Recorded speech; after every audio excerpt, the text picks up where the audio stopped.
بالله من الشيطان الرجيم بسم الله الرحمن الرحيم طاسين ميم. الله پوئیگی پا مانا دا دی حروف تلک آیت الكتاب المبین دا چه تلاوت کیگی دا احکامات دا کتاب واضح دی چه قرآن دی. نتلو علیک من نبئی موسیٰ و فرعون بالحق منگا بیانو پتابان واقعا دا موسیٰ او دا فرعون فحق سر لقوم یؤمنون دا پار دا آغا قوم چی یقین کون کی دی. ان فرعون علا فی الارض وجعل اهلها شیعا بشک فرعون سرکشی کڑی و پا مخدز مکا او گرزولی و اهل دزمکی ڈلی ڈلی یستضعف طائفة منهم یو ڈلی کمزوری کڑی و یزبح ابناءهم چی زبح کول بے زامن دا اگی و یستحیی نساءهم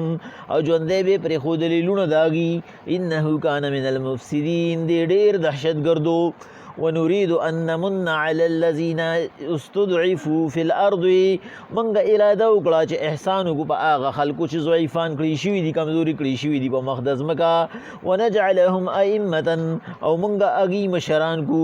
ونجعلهم الوارثين او د ځمکې وارثان یې وګرځو. ونمکن لهم في الأرض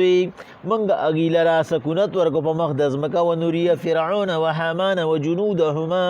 او اخول منگا فرعون حامان او لخکرو داغی تا منهم پدی کی ما کانو یحذرون آغا عذابون چی منگ تیرول. و اوحینا الى ام موسیٰ منگا وحی اکڑا مورد موسیٰ علیہ السلام تا ان ارضعیه چی تو پی ورکو موسیٰ تا. فَإِذَا خِفْتِ عَلَيْهِ کل چی پی اویریگی پا زندگی فَأَلْقِهِ فِي الْيَمِّ وی غرز و دریابتا. وَلَا تَخَافِي یریگ پما وَلَا تَحْزَنِ خفکیگ پما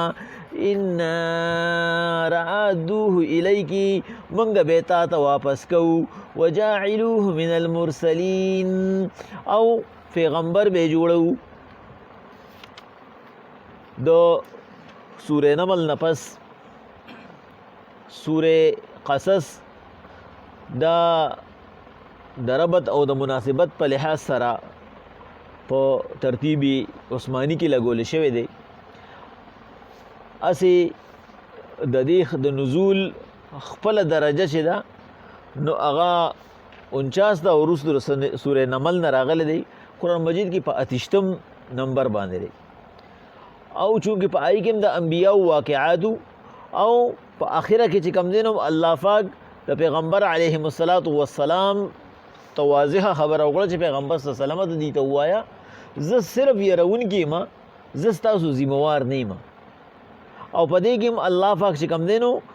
اوم د هغې نه شروع وکړه لکه څنګه چې انده کې هلته ویلي چې حضور وان اتلو القرآن فمن اهتدى فانما یهتدي لنفسه ورته ووایه زما کار خو صرف د قرآن احکامات په تاسو تلاوت کول دي که عمل مو په یو کو ځان له مو فایده وکړه او که مو نه کو بیلارې شوې. او دلته کې الله پاک وایي تلک آیت الکتاب المبین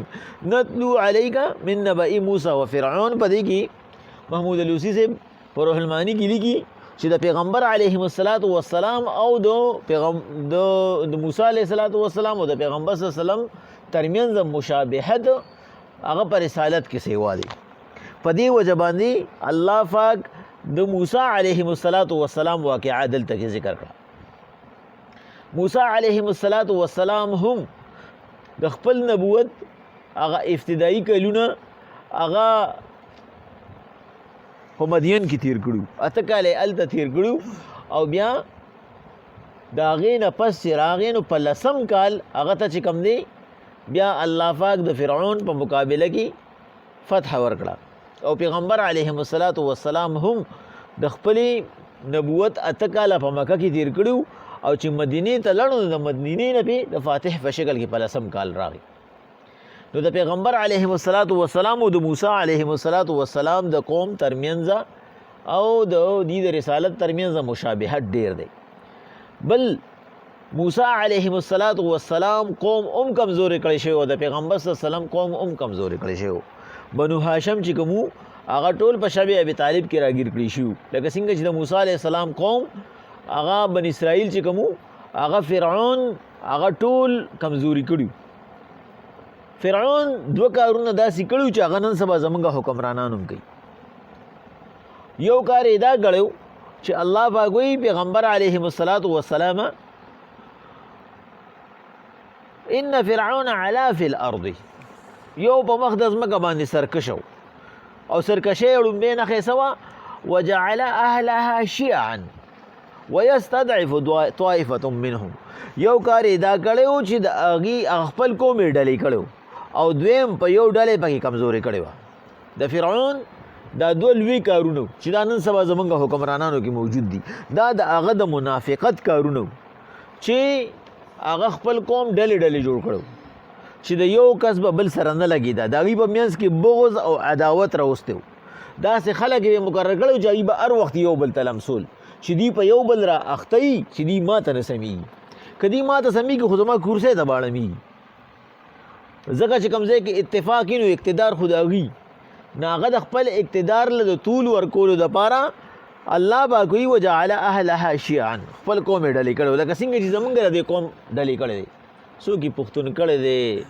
څوک یې چې کوم دی نو هغه ایجنسۍ والا کړی دی د چا نه پنجابي جوړ کړی دی د چا نه څه جوړ کړي دي چا نه څه جوړ کړي دي یا مذهبي لحاظ سره د چا نه شیعهګان او د چا نه بریلیان او د چا نه څه او د چا نه څه دی جوړ کړي دي د څه دپاره چېرې دي یو کېږي نه او چې کله یو شي نو پکې په منځ کې د پیسو روزګار شروع دي نو کمزوري زړه والا خلک خو په هر ځای کې موجود دي او الله وایي بل ویستضعف طائفة منهم یو ډلې پکې کمزوري کړې وه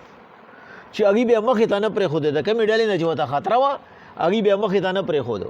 هغوی بیا په مختلفو خلکو وال لکه څنګه چې زمونږ دی په اسټبلیشمنټ باندې وایي نو دقه شانتې به چې کوم دی نو هغوی کې بیا مختلف قسمه خلک پیدا کړو چې یاره دا کم خلک چې زیات مخوریز دي زیات عقلمند دي او خلک یې زیات اوري دا خلک کمزوري کوي چې دوی مخې له نه راځي بس کله په خودکش دماکې کوي کله چې کوم دی نو یاروي کله په میسنګ پرسن کې راولې دا د فرعون دوه طریقې وي چې د نن سبا حکمرانانو خپلې کړي دي نو فرعون هم برباد شو او د دې اخري انجام هم د بربادۍ دی الله پاک وایي یذبح ابناءهم ذبح کول به زامن د دي ویستحیي نساءهم او ژوندی به یې پرېښودلي لوڼه لري او په دې کې یو ډېره ښکلې خبره په روح المانی کې محمود الوسی صاحب کړې ده چې او دا امام رازي صاحب تفسیر کبیر کې هم کړې ده چې یاره د یو خوب لیدلی او په هغه خوب کې ورته داسې یو حالت خولی شوی و چې د مشرق طرف نه یو اور راوچتېږي او ستا ټول محل سوځي او ده چې کله پخوا خو همیشه دپاره ډکټیټر چې کوي مارشل الله والا هغه خلکو باندې حکومت په یره کوي نو هغه ځان سره د یرې کسان کینولي نو پخوا خو بله د یرې طریقه نه وه چې سړی به دې غیب کو کله به دې په یو اداره را پرېښوده کله به دې په بله را پرېښوده او غیب به دې کو نو پخوا به یې ځان سره جادوګر کینولي نو په هغې باندې به یې ګټې لوټې جوړولې نو د فرعون سره هم د جومیانو تاریخدانانو ورسره او ورسره جادوګرانو باندې به خلک یارو په تاریخدانانو باندې به خپلې غټې غټې لیکلې چې د فرعون په دربار کې به چې کوم دی نو په یو وخت په دسترخوان باندې زر کسان مړېدو او دا چل به کوه واغه چل به کوه پلانکې به کوه ډنګري به کوه او د جومیان د موسم د حال دپاره وو چې سبا به شیني او که باران به وي دا طرف بدله ښي او که دا طرف بدله ښه ني نو او تعویضونه به هم په هغې باندې کولو نو هغې ورته ویلي وو چې یاره دغه شانتې د دې نه مقصد دا دی چې مشرق طرف ته ستا نه بن اسرائیل دي په دې کې به یو ماشوم را لویږي او د هغه د لاسه به ستا بادشاهي ځي ده ورته وی حل به یې سي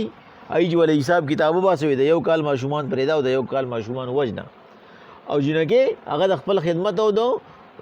نوکرۍ دپاره وساته الله پاک وایي انه کان من المفسدین دا د دنیا یو لوی دهشتګرد ونريدو نو موږ اراده وکړه چې موږ خپل قدرت ښکاره کړو ان نمن علی الذین استضعفوا فی الارض چې موږ احسان وکړو په هغه خلکو چې هغه ضعیفان کړي شوي دي او هغې ته هر یوه هیله جوړه کړې شوې ده چې هغوی په طاقت کې رانه شي والله وایي زه چې څه کوم نه هغه کومه نو چې زه هغه کمزورې خلک مخکې راولمه ونجعلهم ائمة او زه هغې سرداران کما زه هغې مشران کما ونجعلهم الوارثین او د ځمکې میراث وړونکي کما پیغمبر علیهم الصلاة والسلام وایي څلور څیزونه داسې دي چې دا د الله را طرف نه په انسان باندې احسان دی الله دلته کې وایي ونمن علی الذین موږ په دې باندې احسان کول غوښتل څلور کارونه دا د الله را طرف نه په انسان باندې دا احسان دی یو دا چې د ده د مزاج د ده د خواهش او د ده د زړه مطابق دته کور والا میلو شي چې هغه د دو سره ذهني هماهنګي وي او هغه د نفس هم کنټرول ساتي. دا د الله یو لوی احسان دی چې په تا باندې ښځه ښه پېښه شوه،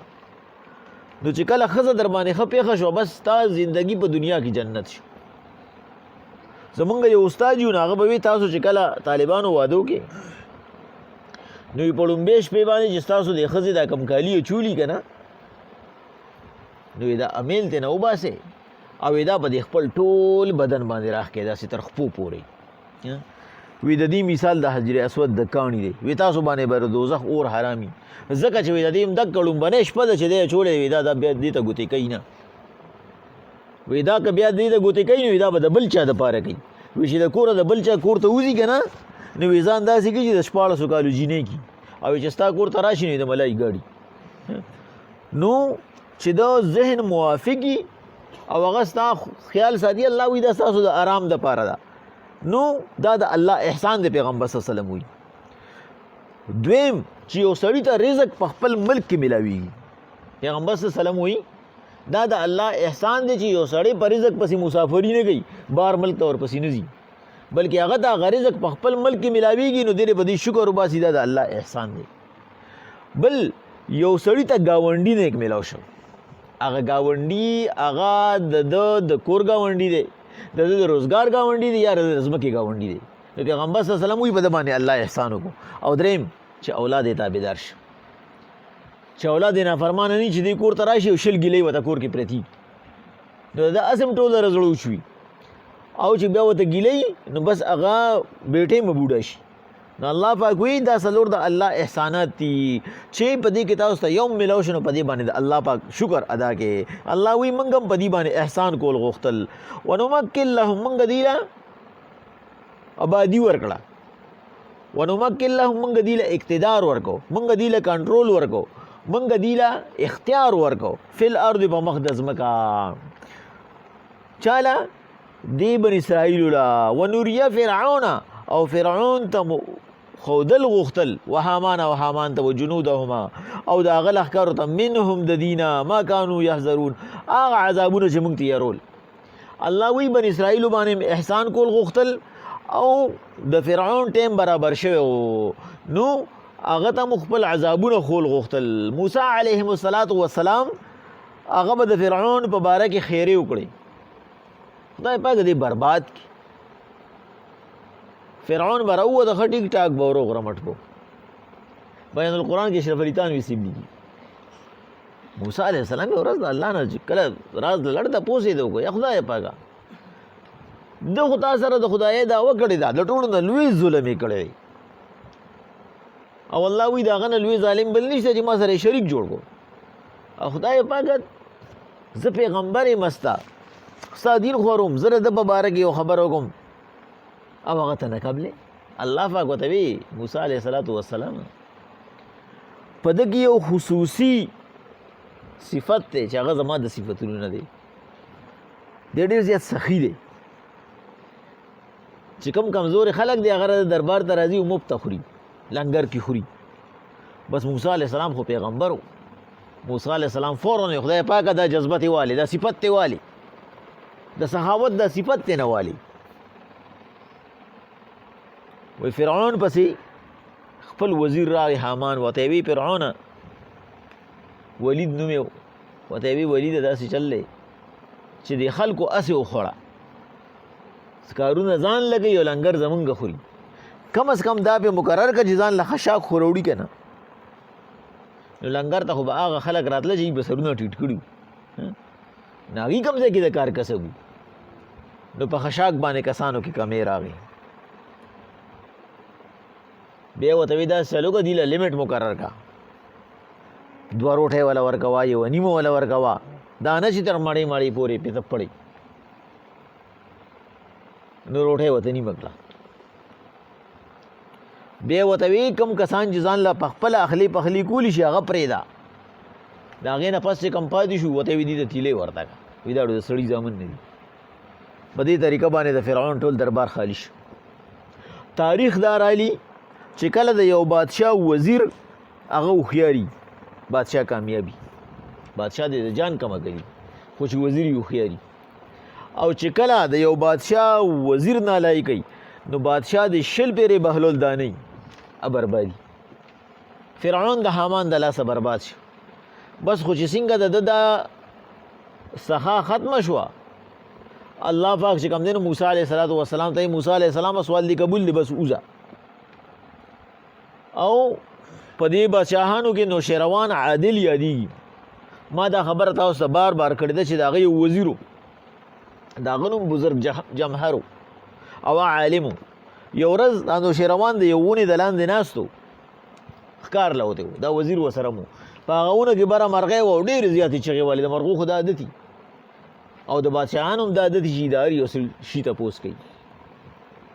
زمونږ دا خو د هېڅ نه کوي خو هغوی به د هر څه کول او ورته وایي دا مرغۍ ولې چغې وي هغه ورته بادشاه سلامت کړه ته مې ووایي نو زما پکې خیر نشته لاول نو ماله امن راکړه بس وامې راته هغه ورته وایي ځه ته معافي ورته یې دا وایي چې زه څومره بدقسمت یم چې داسې ونه کې ناست یم چې د هغوی په سوري باندې یو ظالم بادشاه ناست دی هغه ورته وایي ښه زما نه د الله دا بې زبانه مخلوق هم تنګ دی ورته یې وایي او وایي څه چل وکړمه ورته یې وایي کوم څیزونه چې ته په ظلم تا اخیستي دي خلکو ته یې واپس که بس خطه به سمه شي هغه اعلان وکړو وایي د هغه دا عادت و چې کومه ځمکه به د ټیکس وه لکه ټیکس به پرې نه و لګېدلې د هغه د انار خبره ډېره مشهوره ده نو بس په هغې به یې ټیکس لګو په خلکو باندې دا ټیکسونه په دین کې ټیکس نشته ګورې اسلام کې بالکل ټیکس لګول نشته دا ټیکس دی د څه علي دا حرام دي عمل کولې ترقي نه کوي دا سود دی دا حرام دي په زوره باندې یې مونږ پې ګنهګار په دې نه یو چې زمونږ نه په زوره باندې یې بس نو د هغه دا کار و کوم ځای به یې خوښ شو بس به یې د خلکو نه په زوره باندې واغېستو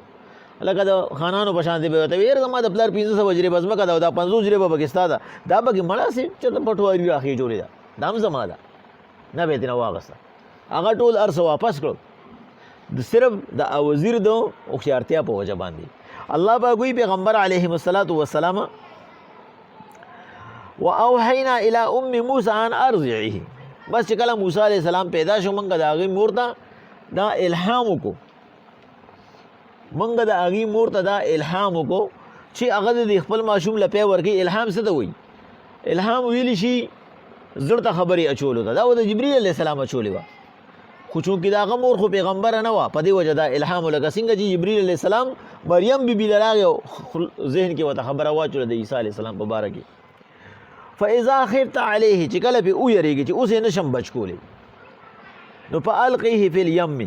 پس دریاب ته وګرځوه ولا تخافي یو یریږمه ولا تحزني بل خفه کېږمه ځکه چې ټوله زندګي په پریشانۍ کې تېرول ګران کار دی ټوله زندګي په پریشانۍ کې تېرول ګران کار دی نو په دې وجه الله پاک بعضې وخت کې هغه پریشانی په امتحان بدلېږي په انسان باندې یو تکلیف راشي د هغه تکلیف په وجه باندې فراخي راشي او بعضې وخت کې د انسان هغه تکلیف نه راځي نو هغه لږه پریشانی چې ډېر وخت دي هغه انسان تنګ کي نو الله پاک د موسی علیهم السلام د مور هغه ډېره پریشانی په هغه لږ تکلیف بدله کړه لږ تکلیف یې څه ووایي اوبو ته یې وغورځوه یریږه پې ما چې دی به ضایع شي خفه کېږم ما چې دی زما د سترګو نه لرې شو انا رادوه الیکی موږ به یې راته واپس راولو دی به راته موږ واپس راولو وجاعلوه من المرسلین او د ده نه به موږ پیغمبر جوړو صرف دا نه یعنی تبدیلی به راولو موږ الله پاک ورته وایي هغه فرعون چې هغه ماشومان د دې دپاره وجني چې یاره هغه ماشوم پکې پیدا نه شي چې زما نه بادشاهي یېلي د دې فرعون په لاسو کې به لویو دا فرعون به د هغې پرورش کوي چې تبدیلی کله الله پاک راوستل غواړي نو هغه څنګه راځي یو خو د انسان تبدیلی که نه یو وړه غونته کې خبره مې رایاده شوه دې تبدیلی سره د تبلیغي حضرات ناست دي هسې صرف ستاسو د ویښېدو دپاره یې کومه نور څه غرض مې پکې نشته وایي یو امیر صاحب چې کوم دی نو وایي هغه د چلې نه راغلی نو وی کور کې ول هغې د واده پروګرام جوړ امیر صاحب خو چله تېره کړې وه او ښه 5 وخته منځونه او فضایل 6 نمبر یې ښه یادې کړې وې. نو وی چې کله کور ته راغی نکاح وتړلی شو ناوې ته راغی او بنارسۍ ترې نه اوچته کړه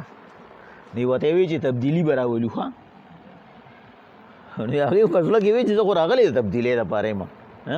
خو چې ته بله څنګه تبدیلي راولې. امیر صاحب جانماز راواغسته او ناوې سره د پالنګ خوا کې ودرېد او 2 رکعاته نفل نیت یې وتړه. نو په نیمه ګنټه کې 2 رکعاته نفل وکړو. نو چې سلام یې جار باسي نو هغې وی چې بس تا اوس به د تبدیلۍ څه پروګرام کېږي. وی هغه بیا نیت وتړو. وی تر سارې مالې پورې بس 2 رکعاته به یې تړل نیمه ګنټه. وی سار شو بس امیر صاحب لړ مونځ له د ناوې ملګرې رالې یې تپوس وکړو چې امیر صاحب څنګه سړی دی. ورته وی چې عجیبه سړی دی. وی چې وی تبدیلي به راولم او بس پاسي او په نفل ودرېږي بس لاړو وته په تبدیلۍ په پته یې پوه نه شو. نو وی د هغې چې کوم دی نو وی ای کور کې ووی نو یې څه پکې د امیر صاحب ملګري وو. نو یې ورته چې امیر صاحب دا تا څه چل کړی دی د دې ښځې خو در باندې هم څه حق دی تا ټوله شپه نفلونه کړي دي. ورته وی چې وروره موږ ته خو 6 نمبر یې ښولي دي موږ ته خو پکې د کوروالي طریقه نه ده ښولې. الله پاک وی چې کومه تبدیلي زه راولمه نه هغه تبدیلي ما دې طریقه باندې راوسته چې ما بالکل کایا پلټ کړه. فرعون چې کوم دی هغه مې بالکل هغه زیر دست کو او موسی علیه السلام قوم مې په د پاسه کو او وته مې وښوله چې زه څه کومه اکه د کولوي. بسم الله الرحمن الرحیم طاسین میم. الله پوهیږي په معنا د دې حروفو. تلک آیت الکتاب المبین بېشکه دا احکامات د کتاب واضح دي. نتلو علیک من نبئی موسی منګ لولو پتا باندې واقعا د موسی علیه السلام او فرعون او د فرعون بالحق فرشتیا لقوم یؤمنون د پاره د هغه قوم چې یقین کوونکي دي. ان فرعون علا فی الارض بېشکه فرعون سرکشي کړې وه په مخ د ځمکه وجعل اهلها شیعا او ګرځولي و اهل د دې ډلې یستضعف طائفة منهم یو ډلې کمزورې کړې وه یذبح ابناءهم چې حلالول به زامن د دي ویستحیي نساءهم ژوندی به یې پرېښودلي لوڼه د دي. انه کان من المفسدین بېشکه دا فرعون لوی دهشتګردو. ونريد منګه اراده وکړه الله وی ان نمن علی الذین استضعفوا فی الارض چې احسان وکړو په هغه خلکو چې ضعیفان کړي شوي دي کمزوري کړي شوي دي په مخ د ځمکه. ونجعلهم وی ګرځو ائمة مشران ونجعلهم الوارثین او ځمکه ولا مفت ورکو. ونمکن لهم فی الارض اختیار ولا ورکو په مخ د ځمکه. ونري فرعون وهامان او اخی فرعون وهامان ته وجنودهما او دغه لښکرو ته منهم پدې کې ما کانوا یحذرون هغه عذابونه چې دي به تېرولی شو. واوحینا الی ام موسی منګه وحی وکړه موسی علیه السلام مور ته ان ارضعیه چې دې لتې ورکوه فاذا هبت علیه کله چې پې ویرېدې د دشمن نه فالقه فی الیم دریاب ته وغورځوه. ولا تخافي یریږي بنا ولا تحزني نه به خفه کېږي. انا لرادوه الیکی بېشکه موږ به یې واپس راولو. وجاعلوه من المرسلین او ګرځو به پیغمبر